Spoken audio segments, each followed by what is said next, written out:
सो इस औरत नूं जदों ये बस दे विच बैठी इसनूं एक मैसेज एयर ड्रॉप होया। उस मैसेज दे विच लिखिया सी कि मैं तेरा रेप कर दिया। सरी दे वॉली एरिया दे विच एक केस सामने आया जिथे एक आदमी ने 40 स्टोरी जिहड़ी क्रेन सी, जिहड़ी तकरीबन 40 स्टोरी उच्ची क्रेन सी उत्थे खड़ी सी, उहदे विच चढ़ के उत्थों छाल मार के आत्म हत्या कर लई। ਤੇ ਟੋਰਾਂਟੋ ਦੇ ਵਿੱਚ ਇੱਕ ਔਰਤ ਫੜੀ ਗਈ ਹੈ ਜਿਸਨੇ ਵੱਖ-ਵੱਖ ਬੈਂਕਾਂ ਦੇ ਵਿੱਚ ਅਕਾਊਂਟ ਖੋਲ ਕੇ ਵੱਖ-ਵੱਖ ਨਾਵਾਂ ਤੋਂ ਉਸਨੇ ਧੋਖੇ ਦੇ ਨਾਲ ਪੈਸੇ ਲਏ ਸੀ।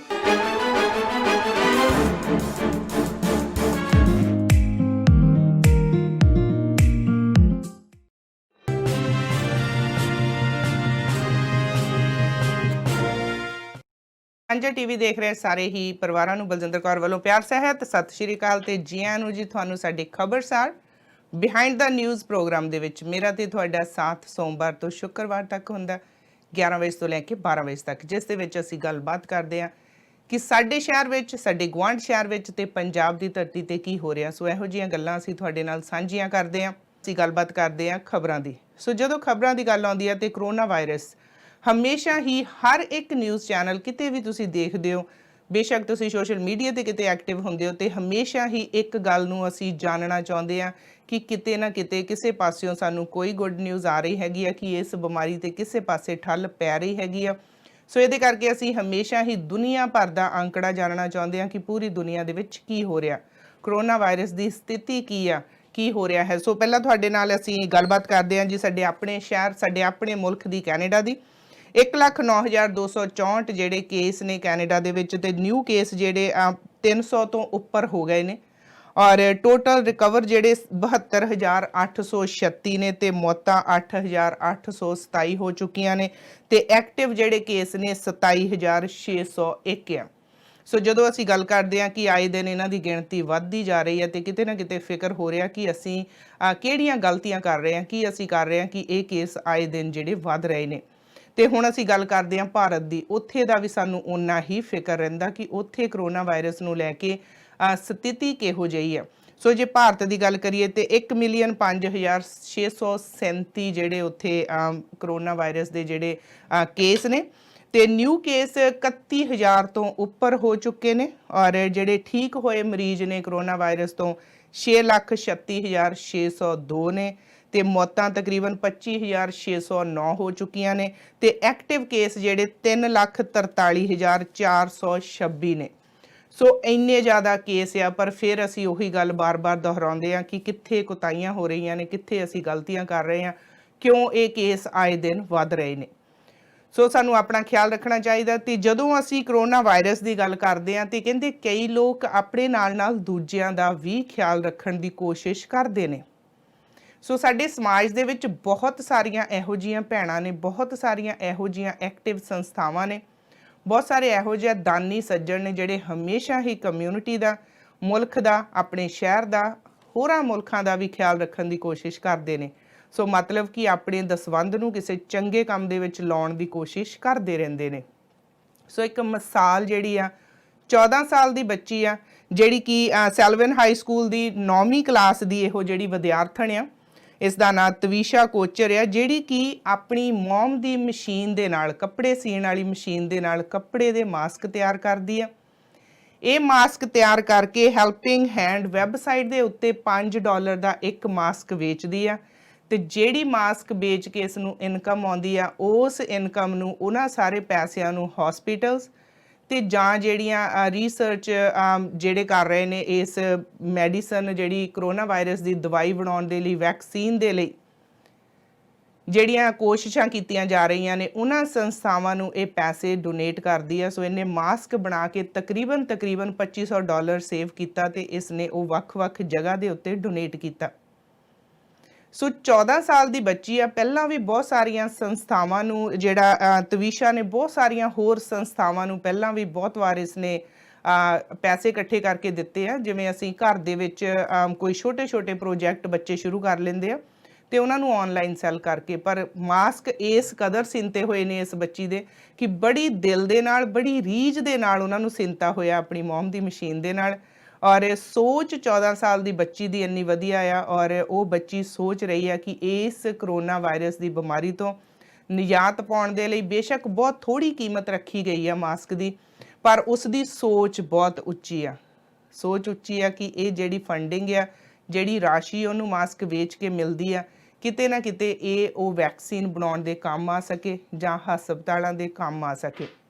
ਤੇ ਜਦੋਂ ਅਸੀਂ ਹਸਪਤਾਲਾਂ ਦੀ ਗੱਲ ਕਰਦੇ ਹਾਂ ਤੇ ਲੋਕੀ ਕੋਲ ਲਾ ਰਹੇ ਨੇ, ਜਦੋਂ ਪੰਜਾਬ ਦੀ ਧਰਤੀ ਦੀ ਗੱਲ ਕਰਦੇ ਹਾਂ, ਸਾਡੇ ਇੱਥੇ ਬੇਸ਼ੱਕ ਮੈਡੀਕਲ ਸਿਸਟਮ ਦੇ ਵਿੱਚ ਸਾਨੂੰ ਬਹੁਤ ਸਾਰੀਆਂ ਸਹੂਲਤਾਂ ਨੇ, ਪਰ ਉੱਥੇ ਇੱਕ ਪਾਸੇ ਲੋਕੀ ਬੇਰੁਜ਼ਗਾਰ ਨੇ, ਦੂਜੇ ਪਾਸੇ ਲੋਕਾਂ ਦੇ ਕਹਿ ਲਓ ਕਿ ਸਿਰ ਦੇ ਉੱਤੇ ਕਰਜ਼ਿਆਂ ਦੀਆਂ ਪੰਡਾਂ ਨੇ, ਤੇ ਨਾਲ ਦੀ ਨਾਲ ਇੱਕ ਹੋਰ ਜਿਹੜਾ ਉਹਨਾਂ ਨੂੰ ਕਿ ਜੇ ਉਹ ਕਰੋਨਾ ਦੇ ਉਹ ਮਰੀਜ਼ ਨੇ, ਜੇ ਉਹ ਇਲਾਜ ਲਈ ਦੇ ਜਾ ਰਹੇ ਨੇ ਤੇ ਹਸਪੀਟਲ ਦੇ ਵਿੱਚ ਵੀ ਵੱਡੇ ਵੱਡੇ ਬਿੱਲ ਉਹਨਾਂ ਨੂੰ ਦਿੱਤੇ ਜਾਣਗੇ। ਸੋ ਕਹਿੰਦੇ ਹੁੰਦੇ ਹਰ ਇੱਕ ਮੁਲਕ ਦੇ ਵਿੱਚ ਹਰ ਇੱਕ ਸਰਕਾਰਾਂ ਆਪਣੀ ਜਿਹੜੇ ਲੋਕ ਆ ਉਹਨਾਂ ਦੇ ਬਿਹਤਰ ਦੇ ਲਈ, ਉਹਨਾਂ ਦੀ ਵਧੀਆ ਜ਼ਿੰਦਗੀ ਦੇ ਲਈ ਸੋਚਦੇ ਰਹਿੰਦੇ ਨੇ, ਪਰ ਅਸੀਂ ਹਮੇਸ਼ਾ ਫਿਕਰਮੰਦ ਰਹਿੰਦੇ ਆ ਕਿ ਪੰਜਾਬ ਦਾ ਕੀ ਬਣੂ, ਕਿਹਨਾਂ ਹੱਥਾਂ ਦੇ ਵਿੱਚ ਪੰਜਾਬ ਜਾਊਗਾ।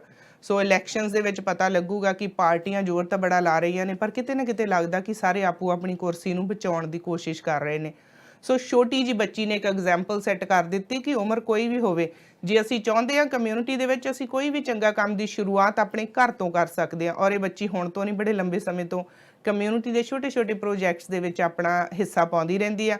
ਔਰ ਅੱਜ ਕੱਲ੍ਹ ਸਾਰਿਆਂ ਦੇ ਦਿਲਾਂ ਦੇ ਵਿੱਚ ਬਹੁਤ ਜ਼ਿਆਦਾ ਪਿਆਰ ਹੈ ਇਸ ਬੱਚੀ ਲਈ, ਤੇ ਅਸੀਂ ਦੁਆ ਕਰਦੇ ਹਾਂ ਕਿ ਇਹ ਬੱਚੀ ਇਸੇ ਤਰ੍ਹਾਂ ਹੀ ਕਮਿਊਨਿਟੀ ਦੀ ਸੇਵਾ ਕਰਦੀ ਰਹੇ ਤੇ ਸਾਡੀ ਕਮਿਊਨਿਟੀ ਦਾ ਸਿਰ ਉੱਚਾ ਕਰਦੀ ਰਹੇ। ਸੋ ਤਵੀਸ਼ਾ ਕੋਚਰ 9ਵੀਂ ਕਲਾਸ ਦੀ ਵਿਦਿਆਰਥਣ ਆ, ਸੋ ਬਹੁਤ ਵਧੀਆ ਕੰਮ ਕਰ ਰਹੇ ਹੋ ਬੱਚੇ ਤੁਸੀਂ।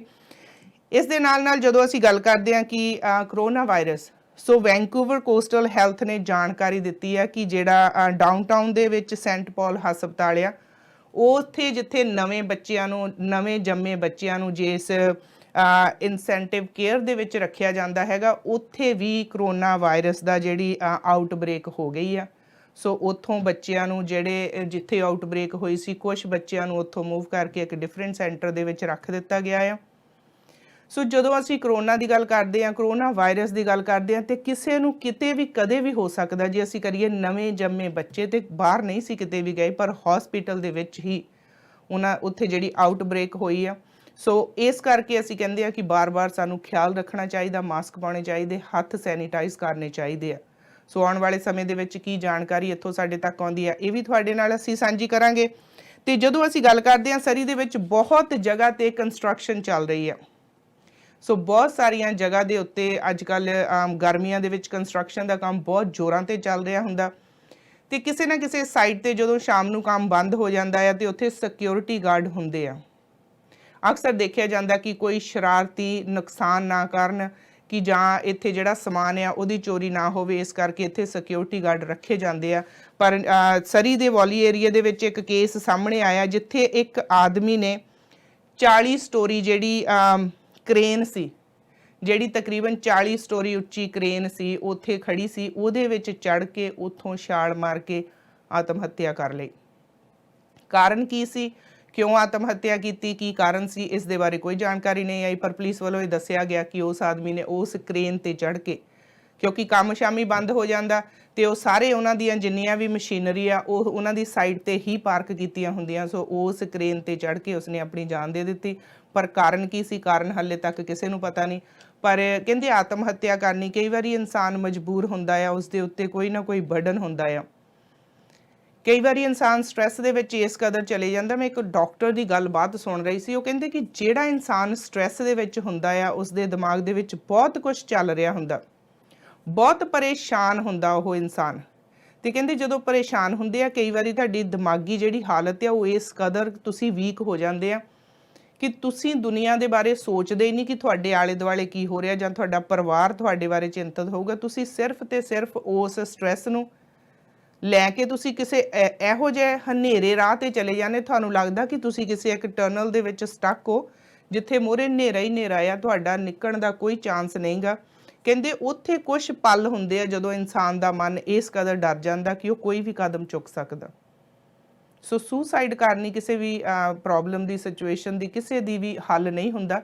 ਸਾਨੂੰ ਹਾਲਾਤ ਦੇ ਨਾਲ ਲੜਨਾ ਚਾਹੀਦਾ, ਹਾਲਾਤ ਦੇ ਨਾਲ ਸਾਨੂੰ ਮੁਕਾਬਲਾ ਕਰਨਾ ਚਾਹੀਦਾ ਕਿਹੜੀਆਂ ਸਾਡੀਆਂ ਮੁਸੀਬਤਾਂ ਨੇ, ਸਾਨੂੰ ਸਮੇਂ-ਸਮੇਂ ਸਿਰ ਕਿਸੇ ਨਾ ਕਿਸੇ ਐਕਸਪਰਟ ਦੇ ਕੋਲੋਂ ਸਾਨੂੰ ਮਦਦ ਲੈ ਲੈਣੀ ਚਾਹੀਦੀ ਆ ਔਰ ਸਾਨੂੰ ਕਿਸੇ ਨਾ ਕਿਸੇ ਕਾਉਂਸਲਰ ਦੇ ਨਾਲ ਜਾ ਕੇ ਬਹਿ ਕੇ 4 ਪਲ ਆਪਣੇ ਦਿਲ ਦੀਆਂ ਜਿਹੜੀਆਂ ਗੱਲਾਂ ਕਿਸੇ ਨਾਲ ਸਾਂਝੀਆਂ ਕਰ ਲੈਣੀਆਂ ਚਾਹੀਦੀਆਂ। ਬਹੁਤੇ ਲੋਕ ਸੋਚਦੇ ਨੇ ਕਿ ਜੇ ਮੈਂ ਕਾਉਂਸਲਿੰਗ ਲਈ ਤੇ ਲੋਕੀ ਕੀ ਸੋਚਣਗੇ ਕਿ ਮੈਂ ਪਾਗਲ ਆ, ਮੈਂ ਕਾਉਂਸਲਿੰਗ ਕਿਉਂ ਲੈ ਰਿਹਾ ਹੈਗਾ। ਪਰ ਕਾਉਂਸਲਿੰਗ ਲੈਣੀ ਕੋਈ ਮਾੜੀ ਗੱਲ ਨਹੀਂ ਗੀ। ਕਈ ਵਾਰੀ ਕਈ ਗੱਲਾਂ ਹੁੰਦੀਆਂ ਜਿਹੜੀਆਂ ਤੁਸੀਂ ਆਪ ਫੈਸਲਾ ਨਹੀਂ ਲੈ ਸਕਦੇ, ਤੇ ਜਦੋਂ ਤੁਸੀਂ ਕਿਸੇ ਪਰਿਵਾਰਕ ਮੈਂਬਰ ਦੇ ਨਾਲ ਸਲਾਹ ਕਰਦੇ ਹੋ ਉਦੋਂ ਵੀ ਕਿਤੇ ਨਾ ਕਿਤੇ ਪਰਿਵਾਰ ਵੀ ਕਿਸੇ ਨਾ ਕਿਸੇ ਗੱਲ ਨੂੰ ਲੈ ਕੇ ਉਸ ਗੱਲ ਦਾ ਤੁਹਾਨੂੰ ਪੂਰਾ ਜਵਾਬ ਨਹੀਂ ਦੇ ਸਕਦੇ ਹੁੰਦੇ। ਕਈ ਗੱਲਾਂ ਇਹੋ ਜਿਹੀਆਂ ਹੁੰਦੀਆਂ ਜਿਹੜੀਆਂ ਤੁਸੀਂ ਆਪਣੇ ਪਰਿਵਾਰ ਦੇ ਵਿੱਚ ਸਾਂਝੀਆਂ ਵੀ ਨਹੀਂ ਕਰ ਸਕਦੇ, ਪਰ ਸਾਡੇ ਸਾਰਿਆਂ ਦੇ ਕੋਲ ਕੋਈ ਨਾ ਕੋਈ ਇੱਕ ਅਜਿਹਾ ਇਨਸਾਨ ਹੋਣਾ ਚਾਹੀਦਾ, ਇੱਕ ਇਹੋ ਜਿਹਾ ਦੋਸਤ ਹੋਣਾ ਚਾਹੀਦਾ ਜਿਹਦੇ ਨਾਲ ਅਸੀਂ ਆਪਣੇ ਦਿਲ ਦੀਆਂ ਗੱਲਾਂ ਸਾਂਝੀਆਂ ਕਰ ਸਕੀਏ। ਸੋ ਕਈ ਵਾਰ ਇਦਾਂ ਹੁੰਦਾ ਕਿ ਅਸੀਂ ਡਰਦੇ ਕਿਸੇ ਦੋਸਤ ਮਿੱਤਰ ਜਾਂ ਅਸੀਂ ਆਪਣੇ ਪਰਿਵਾਰ ਦੇ ਵਿੱਚ ਉਹਨਾਂ ਗੱਲਾਂ ਦੀ ਸਾਂਝ ਨਹੀਂ ਪਾਉਂਦੇ ਤੇ ਉਹ ਗੱਲਾਂ ਕਿਤੇ ਨਾ ਕਿਤੇ ਸਾਡੇ ਦਿਲ ਦੇ ਉੱਤੇ ਬੋਝ ਬਣ ਕੇ ਰਹਿ ਜਾਂਦੀਆਂ। ਤੇ ਕਾਉਂਸਲਿੰਗ ਲੈਣੀ ਕੋਈ ਮਾੜੀ ਗੱਲ ਨਹੀਂ, ਅਸੀਂ 1-2 ਸੈਸ਼ਨ ਕਾਉਂਸਲਿੰਗ ਦੇ ਲੈ ਸਕਦੇ ਹਾਂ। ਅਸੀਂ ਕਿਸੇ ਕਾਉਂਸਲਰ ਦੇ ਨਾਲ ਬੈਠ ਕੇ ਆਪਣੀਆਂ ਗੱਲਾਂ ਸਾਂਝੀਆਂ ਕਰ ਲਈਏ। ਉਹ ਸਾਰਾ ਕੁਝ ਬਹੁਤ ਪ੍ਰਾਈਵੇਸੀ ਤੁਹਾਡੀ ਨੂੰ ਉਹ ਕਦੇ ਵੀ ਕਿਤੇ ਲੀਕ ਆਊਟ ਨਹੀਂ ਕਰਦੇ, ਕਦੇ ਵੀ ਤੁਹਾਡੀਆਂ ਗੱਲਾਂ ਨੂੰ ਉਹ ਅੱਗੇ ਜਾ ਕੇ ਦੱਸਦੇ ਨਹੀਂਗੇ, ਇਹ ਉਹਨਾਂ ਦੀ ਜੌਬ ਆ। ਸੋ ਤੁਸੀਂ ਉਹਨਾਂ ਦੇ ਨਾਲ ਬੈਠ ਕੇ ਜਾ ਕੇ ਆਪਣੇ ਦਿਲ ਦੀਆਂ ਗੱਲਾਂ ਕਰ ਸਕਦੇ ਹੋ। ਕਈ ਗੱਲਾਂ ਇਹੋ ਜਿਹੀਆਂ ਹੁੰਦੀਆਂ ਜਿਹੜੀਆਂ ਤੁਸੀਂ ਉਹਨਾਂ ਦੇ ਸਾਹਮਣੇ ਖੋਲ ਦਿੰਦੇ ਹੋ, ਕਿਤੇ ਨਾ ਕਿਤੇ ਉਹ ਤੁਹਾਨੂੰ ਇਹਦੀ ਸੋਲੂਸ਼ਨ ਦੱਸ ਦਿੰਦੇ ਆ, ਪਰ ਸੁਸਾਈਡ ਕਰਨੀ ਤੇ ਕੋਈ ਸੋਲੂਸ਼ਨ ਨਹੀਂ ਨਾ ਹੋਈ। ਸੋ ਇੱਕ ਵਾਰੀ ਜ਼ਿੰਦਗੀ ਮਿਲਦੀ ਹੈ, ਬੜਾ ਅਨਮੋਲ ਜਿਹਾ ਤੋਹਫਾ ਆ, ਸਾਨੂੰ ਕੋਸ਼ਿਸ਼ ਕਰਨੀ ਚਾਹੀਦੀ ਕਿ ਅਸੀਂ ਇਹਨੂੰ ਹੱਸ ਕੇ ਕੱਢ ਲਈਏ।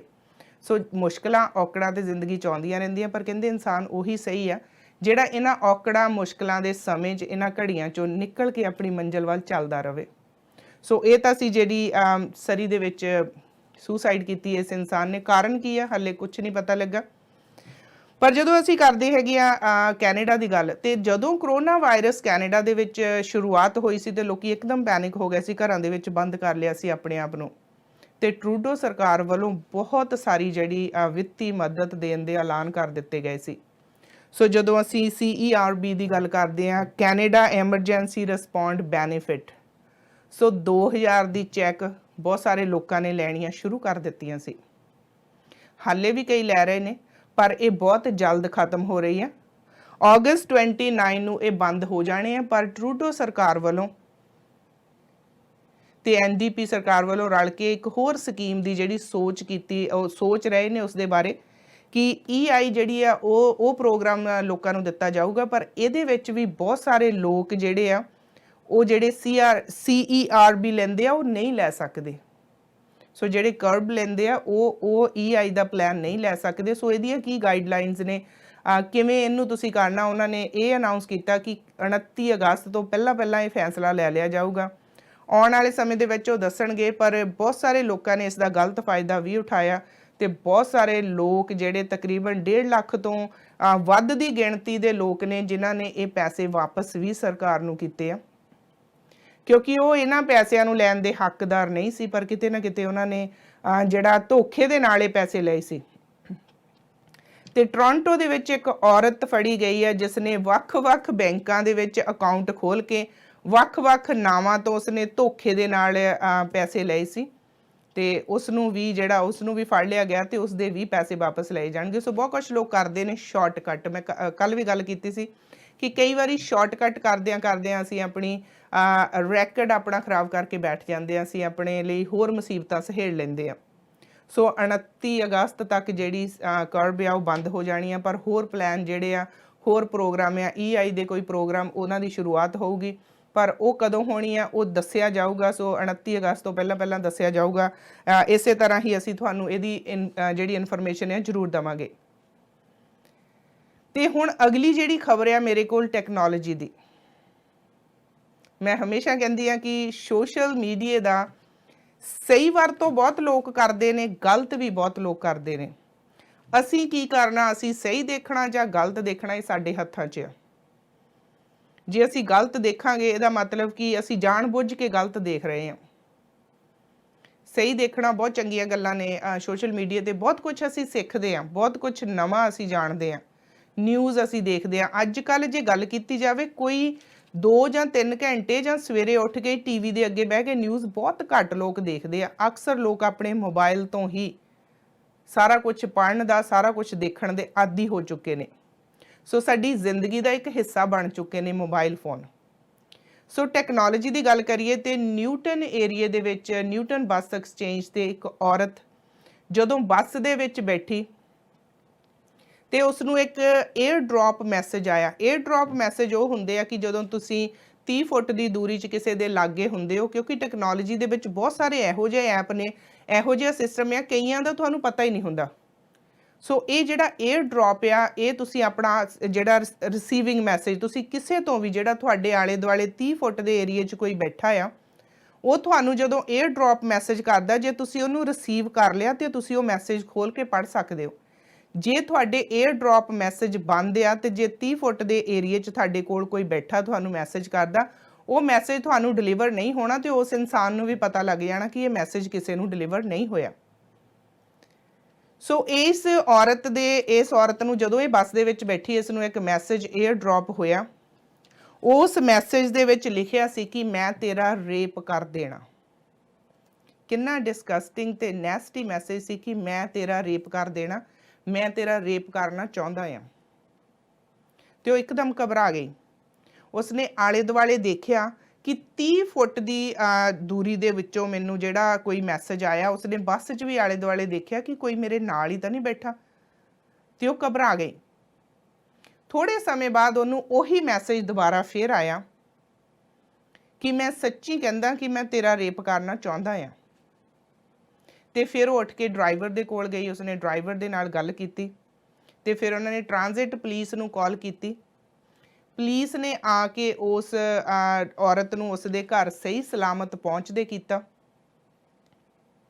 ਸਹੀ ਸਲਾਮਤ ਉਸਨੂੰ ਉਸਦੇ ਘਰ ਡ੍ਰੌਪ ਕੀਤਾ। ਪਰ ਉਸ ਮੈਸੇਜ ਨੇ, ਉਹ ਔਰਤ ਨੇ ਦੱਸਿਆ ਕਿ ਮੇਰੇ ਜ਼ਿਹਨ ਦੇ ਉੱਤੇ ਉਸ ਮੈਸੇਜ ਨੇ ਇੰਨਾ ਅਸਰ ਕੀਤਾ ਕਿ ਮੈਂ ਘਰ ਵੀ ਚਲੇ ਗਈ, ਮੈਂ ਸੌਣ ਲੱਗੀ ਵੀ ਜਦੋਂ ਮੈਂ ਆਪਣੇ ਆਲੇ ਦੁਆਲੇ ਦੇਖ ਰਹੀ ਸੀ ਕਿ ਇਹ ਮੈਸੇਜ ਮੈਨੂੰ 30 ਫੁੱਟ ਦੀ ਦੂਰੀ ਦੇ ਵਿੱਚੋਂ ਆਇਆ।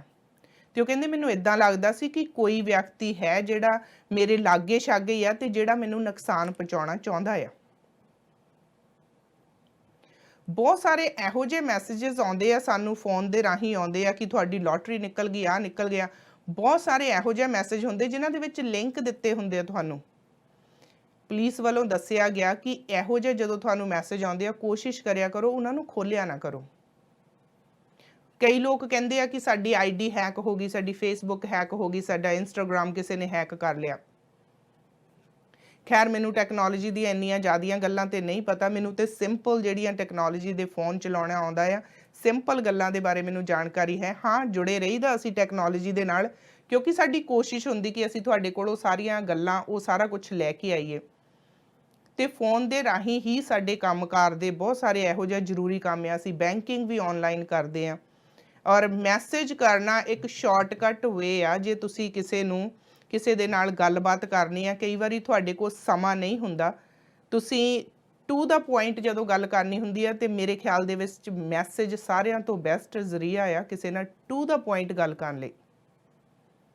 ਤੇ ਜੇ ਤੁਸੀਂ ਕਿਸੇ ਨੂੰ ਮੇਰੀ ਆਪਣੀ ਸੋਚ ਹੈ, ਜੇ ਤੁਸੀਂ ਕਿਸੇ ਨੂੰ ਕੋਈ ਕੋਰਾ ਜਵਾਬ ਵੀ ਦੇਣਾ ਕਿਸੇ ਗੱਲ ਦਾ, ਕਈ ਵਾਰੀ ਤੁਸੀਂ ਮੂੰਹ ਤੇ ਕਿਸੇ ਨੂੰ ਨੋ ਨਹੀਂ ਕਹਿ ਸਕਦੇ। ਕਈ ਲੋਕਾਂ ਨੂੰ ਨੋ ਕਹਿਣਾ ਬਹੁਤ ਔਖਾ ਲੱਗਦਾ ਕਿਸੇ ਨੂੰ, ਕਿ ਮੈਂ ਇਹਨੂੰ ਨੋ ਕਿਵੇਂ ਕਹੂੰਗਾ। ਤੇ ਲੋਕੀ ਸੋਚਦੇ ਕਿ ਮੈਸੇਜ ਦੇ ਉੱਤੇ ਕਿਸੇ ਨੂੰ ਕੋਰਾ ਜਵਾਬ ਦੇਣਾ ਵੀ ਬਹੁਤ ਸੌਖਾ ਰਹਿੰਦਾ। ਤੇ ਤੁਸੀਂ ਬੜੇ ਪਿਆਰ ਦੇ ਨਾਲ, ਰਿਸਪੈਕਟ ਦੇ ਨਾਲ, ਅਦਬ ਦੇ ਨਾਲ, ਸਤਿਕਾਰ ਦੇ ਨਾਲ ਲਿਖ ਕੇ ਮੈਸੇਜ ਭੇਜ ਕੇ ਨੋ ਕਰ ਸਕਦੇ ਹੋ ਜੇ ਕਿਸੇ ਗੱਲ ਦੇ ਨਾਲ ਤੁਸੀਂ ਸਹਿਮਤ ਨਹੀਂ।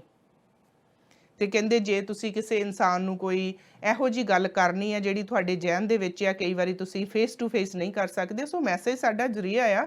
ਬਹੁਤੇ ਲੋਕ ਮੈਸੇਜ ਕਰਦੇ ਆ, ਫੋਨ ਤੇ ਸਮਾਂ ਘੱਟ ਲਾਉਂਦੇ ਆ। ਹੋਰ ਫੇਰ ਕਰਨ ਦੀ ਕਈਆਂ ਨੂੰ ਆਦਤ ਨਹੀਂ ਹੁੰਦੀ।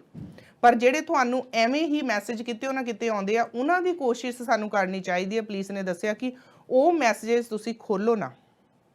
ਹੋ ਸਕਦਾ ਉਹਨਾਂ ਮੈਸੇਜ ਦੇ ਰਾਹੀਂ ਤੁਹਾਡੇ ਫੋਨ ਨੂੰ ਵੀ ਹੈਕ ਕੀਤਾ ਜਾ ਸਕਦਾ।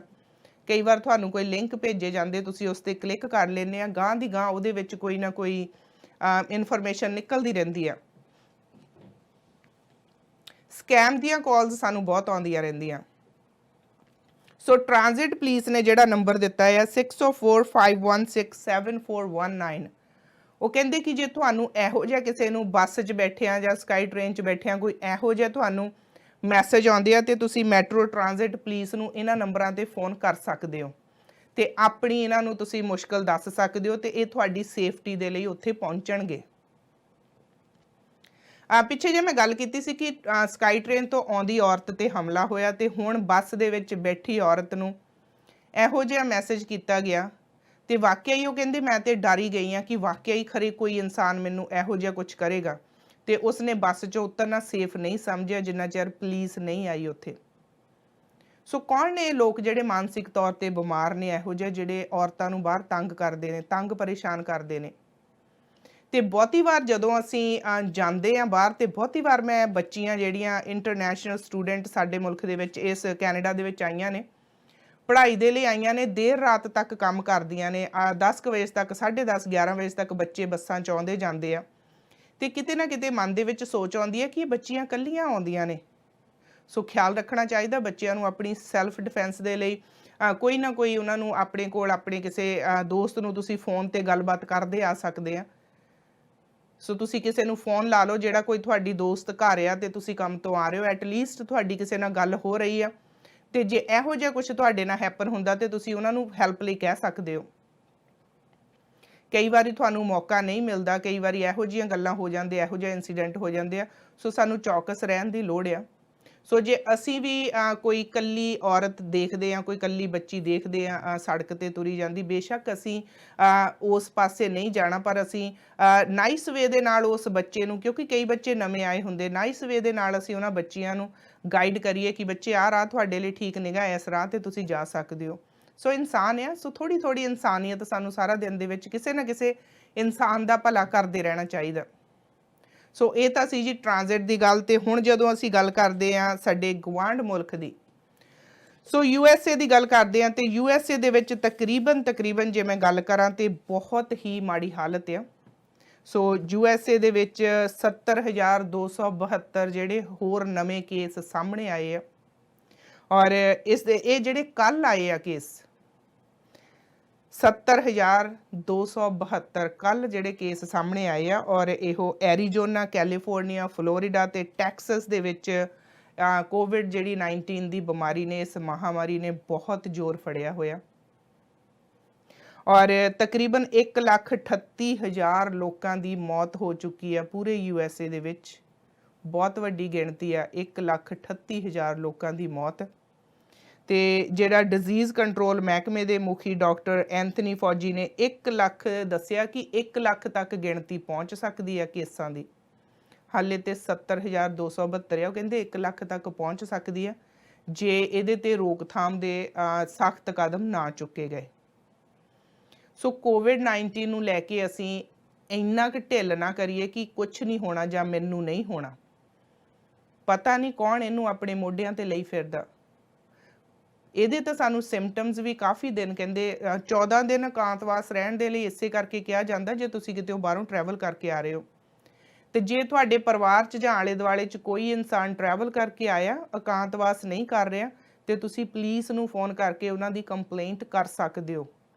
ਇੱਕ ਚੰਗੇ ਨਾਗਰਿਕ ਹੋਣ ਦਾ ਫਰਜ਼ ਤੁਸੀਂ ਨਿਭਾ ਸਕਦੇ ਹੋ। ਇਹਦੇ ਵਿੱਚ ਕੋਈ ਗੁੱਸਾ ਨਹੀਂ, ਇਹਦੇ ਵਿੱਚ ਇਹ ਨਾ ਸੋਚਿਓ ਕਿ ਤੁਸੀਂ ਕਿਸੇ ਦਾ ਮਾੜਾ ਕਰ ਰਹੇ ਹੋ, ਕਿ ਉਹਨਾਂ ਨੂੰ ਫਾਈਨ ਹੋਊਗਾ ਜਾਂ ਪੁਲਿਸ ਵੱਲੋਂ ਉਹਨਾਂ ਨੂੰ ਟਿਕਟ ਦਿੱਤੀ ਜਾਊਗੀ।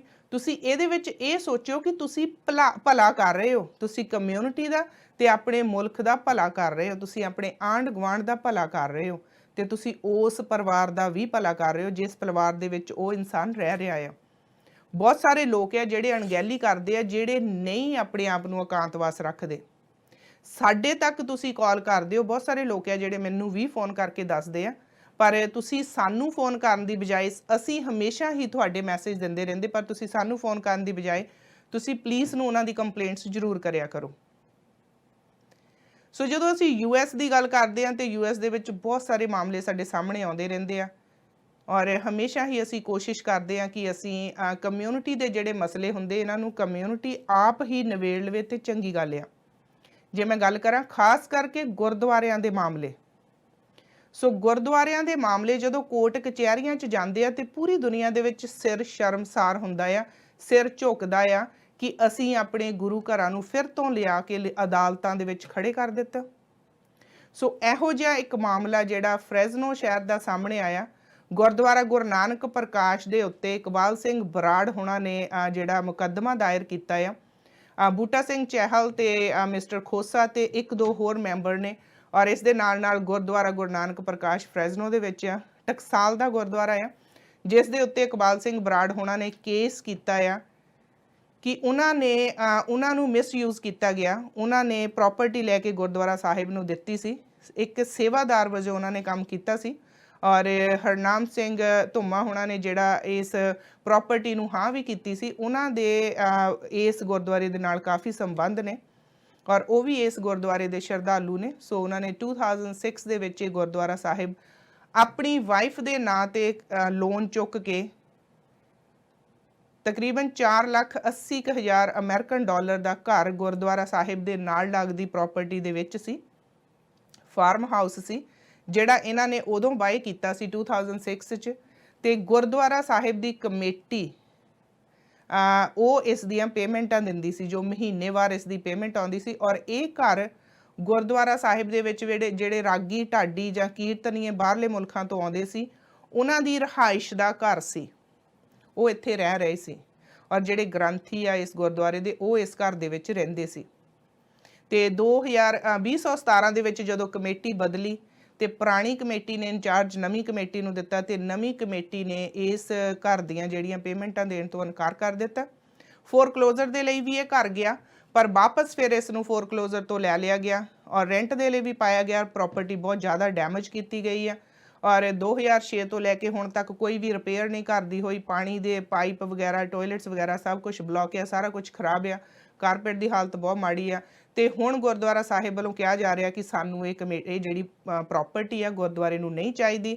ਸੋ ਇਕਬਾਲ ਸਿੰਘ ਬਰਾੜ ਇਸ ਪ੍ਰਾਪਰਟੀ ਨੂੰ ਰੱਖ ਸਕਦੇ ਨੇ, ਔਰ ਉਹਨਾਂ ਨੇ ਇਹ ਪ੍ਰਾਪਰਟੀ ਗੁਰਦੁਆਰਾ ਸਾਹਿਬ ਨੂੰ ਲੈ ਕੇ ਦਿੱਤੀ ਸੀ, ਔਰ ਇਸ ਕਰਕੇ ਉਹਨਾਂ ਨੇ ਜਿਹੜਾ ਗੁਰਦੁਆਰਾ ਸਾਹਿਬ ਦੇ ਉੱਤੇ ਕੇਸ ਕਰ ਦਿੱਤਾ ਆ। ਔਰ ਸੰਗਤਾਂ ਦੇ ਅੱਗੇ ਵੀ ਅਪੀਲ ਕਰ ਰਹੇ ਆ ਕਿ ਹੁਣ ਸੰਗਤ ਹੀ ਫੈਸਲਾ ਕਰੇ ਕਿ ਕੀ ਹੋਣਾ ਚਾਹੀਦਾ ਆ।